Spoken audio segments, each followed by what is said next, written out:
Hi everybody, welcome back to another episode. In this following tutorial, I'm gonna let you guys know how you could download ESPN app on your LG TV.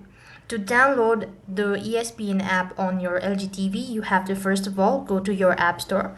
When you open up your app store, it's gonna look something like this.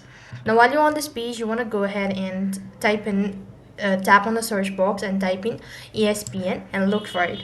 If it is available, then you could find it on the suggestion list, and there simply go ahead and click the install button and you'll be able to do it. So if the ESPN app is not available, then you cannot find it on the suggestion.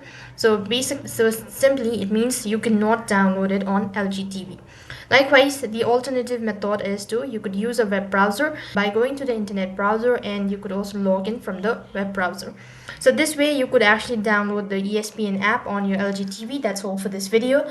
I hope the video was helpful. Make sure to like, share and subscribe to our channel. Thank you for watching. See you in the next video.